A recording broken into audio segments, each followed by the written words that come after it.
Shri Ram.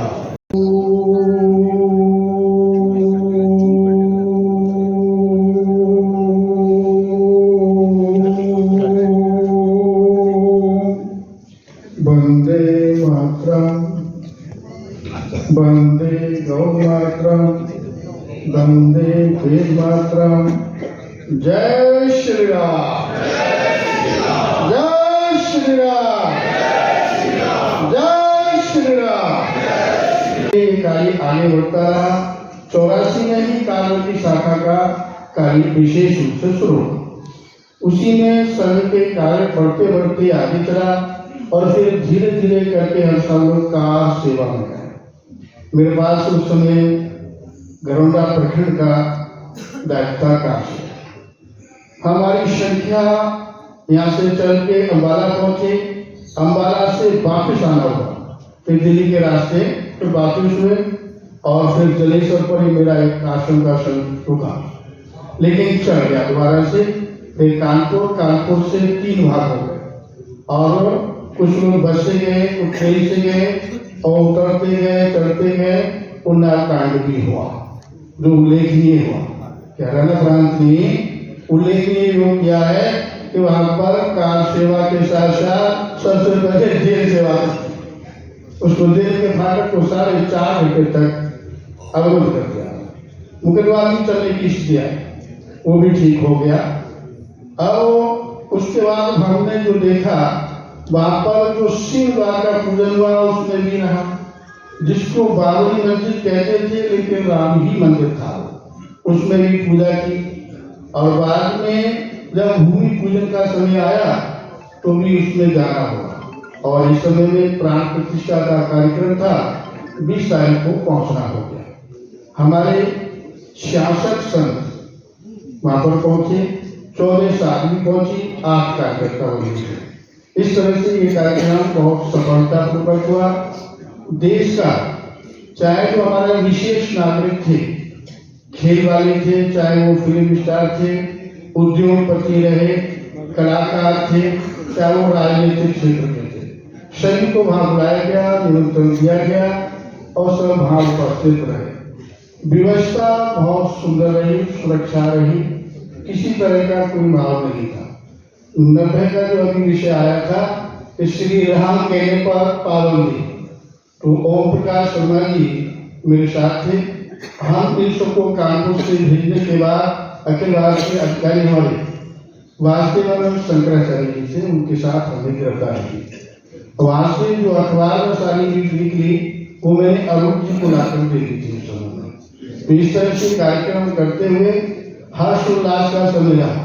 Helicopter से कुछ person और सब वहां पर कोई किसी तरह की व्यवधान नहीं हुआ।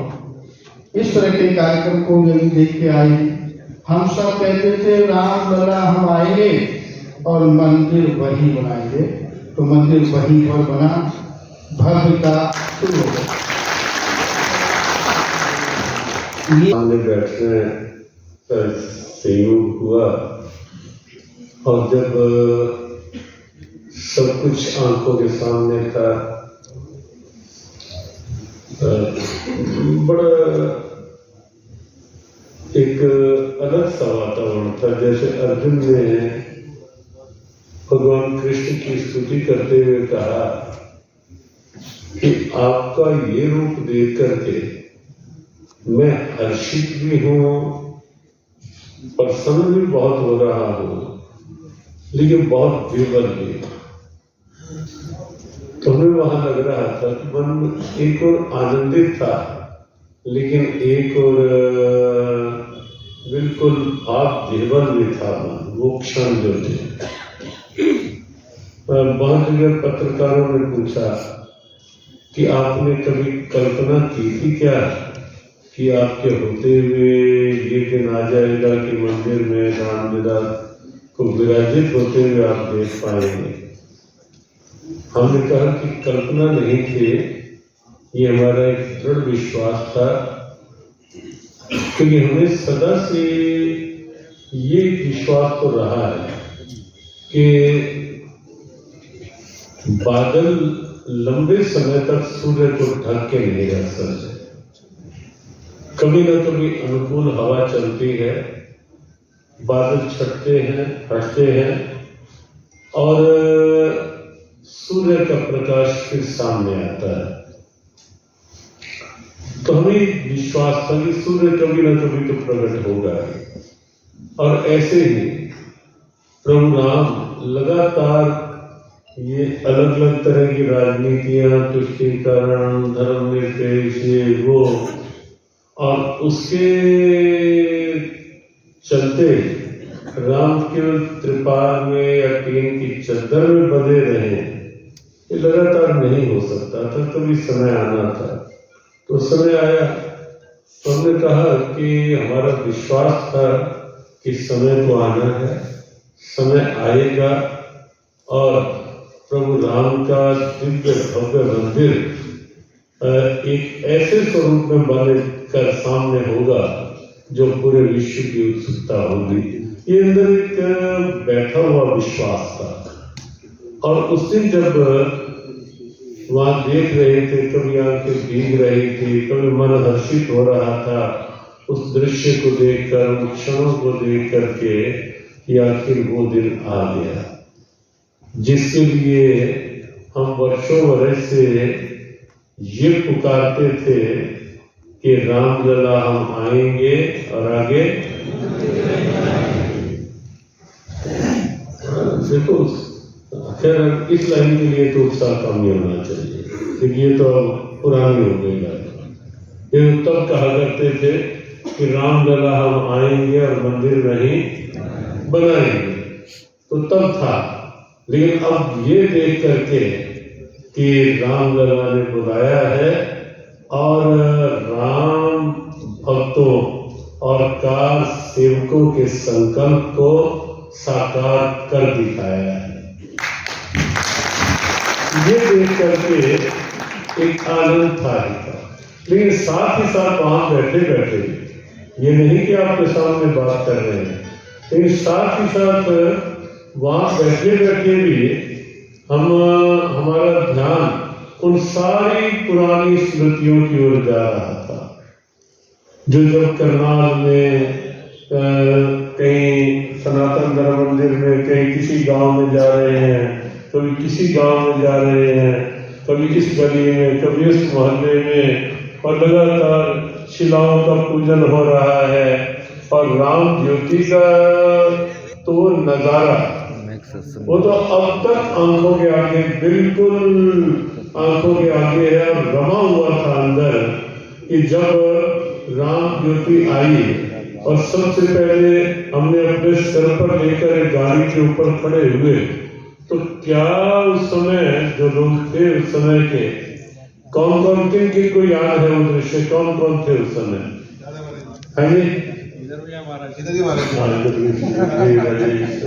और इधर बहुत लोग हैं जिनको वो दृश्य, स्वामी भी हाथ खड़े कर रहे हैं कि मैं भी उस समय साथ था। तो उससे क्या दृश्य था,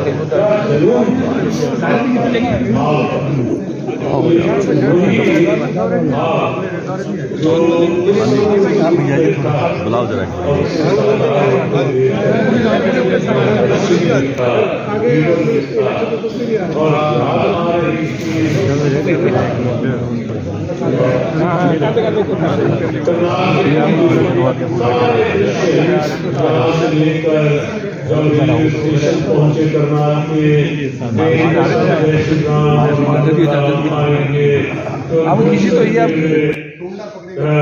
जब वहाँ ट्रेन में सारे बैठे और ट्रेन में भी किसी ने न चैन लेने दिया, न चैन लेने दिया, ना लिया ना लेने दिया। ट्रेन में बैठे हुए भी चलते रहे स्वर। और जेल में जो अलीगढ़ की जेल में रहे 14 दिन, और 14 दिनों में कौन कौन थे वहाँ साथ? हमारे हम थे जी, काफी लोग बैठे अलीगढ़ में भी साथ थे।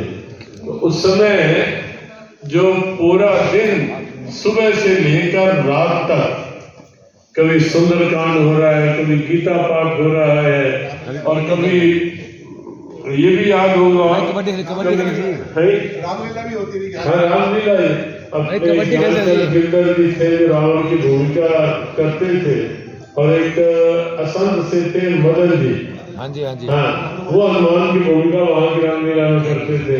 और जब रात को उन दोनों ने रात को बैठते थे कि कभी किसी के द्वारा कोई चुटकुला, लेकिन सबको ये कहा हुआ था जो भी बोलना है मर्यादित सही में, कोई चुटकुला सुना रहा है, कोई कहानी सुना रहा है। और जब रामलीला का मंचन होता था वहां बैठे बैठे, तो वो भी बिल्कुल उनके संवाद भी हमें याद है। और वो दोनों नहीं रहे, लेकिन वो संवाद भी हमें याद है वहां। और एक ये भी शायद याद होगा कि जब कुछ चाक मिट्टी मंगवाई गई थी और ये कहा गया था कि आज एक काम करेंगे, जेल की कोई दीवार खाली नहीं बचे जहां जय श्री राम जय श्री राम जय राम जय जय राम ना लिखा हुआ। याद है किसी को ये?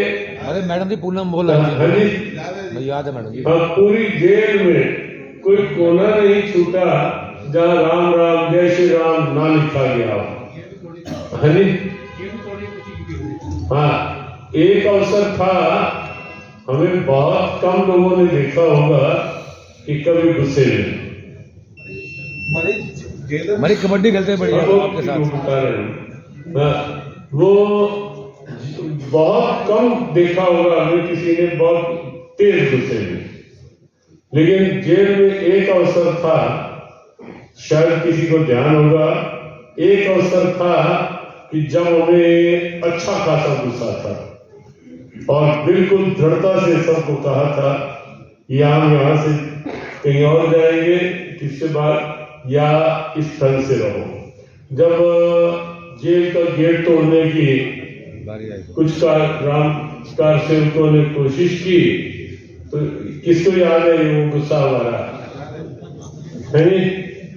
कईयों को याद है कि उस समय बहुत कम, लेकिन ये भगवान की कृपा थी कि जब थोड़ा गुस्से में बोले तो सब चुप करके, किसी ने आगे कोई उत्तर नहीं दिया तो सब आराम से फिर शांत हो गए। तो ऐसे कई अनुभव। और एक बड़ी बात और थी कि हमें इतना खुला वातावरण, हमने इसलिए सबको कहा कि हमें तो जेल सुप्रिटेंडेंट ने इतना अच्छा वातावरण दे रखा है, क्योंकि उसका जेल सुप्रिटेंडेंट जो वहां थे उस समय, उनका अपना बेटा जो था वो आगरा की जेल में था, इसी कार सेवा करते हुए, कार सेवा के लिए जाते हुए जेल सुप्रिटेंडेंट का बेटा भी आगरा की जेल में था। उन्होंने स्वयं बताया कि मेरा तो अपना बेटा कार सेवक है और वो जेल में है इस समय, इसलिए उन्होंने भरपूर साथ दिया। तो कुल मिला के अच्छे एक वातावरण में वो सब भी रहा। लेकिन हमें अचानक ध्यान आया कि कुछ ऐसा हो कि कम से कम पुराने कार सेवक जो उस समय के अभी हैं, उनको सूचना पहुंच पाए और उनके साथ हम थोड़ा बैठ पाए, पुरानी यादों को सामने रखते हुए, और इस आनंद के अवसर को, वैसे तो हम जहां भी होते हैं तब से नहीं, एक महीना पहले से और वहां से आने के बाद से मंच पे बाकी गीता का सत्संग तो जो होता ही है, लेकिन बीच में राम जी जरूर आ जाते हैं और राम मंदिर की बात जरूर शुरू हो जाती है हर सत्संग में। अभी कल ही हम परसों तक 3 दिन भिवानी सत्संग आयोजन था, तो कल हम कोट द्वार थे, कभी कहीं का, तो जहाँ भी आयोजन होता है तो राम जी के बाद, तो ये बात भी हमारे मन में आई और हमने उस समय जहाँ भी हम थे वहां से फोन पे संकेत किया अपने गुप्ता जी को, पंकज को, एक दो और बंधुओं को कि ऐसा एक सूची बनाओ कि वो नाम यदि जितने आ पाए तो एक बार हम बैठ पाते हैं। 2 दिन पहले हम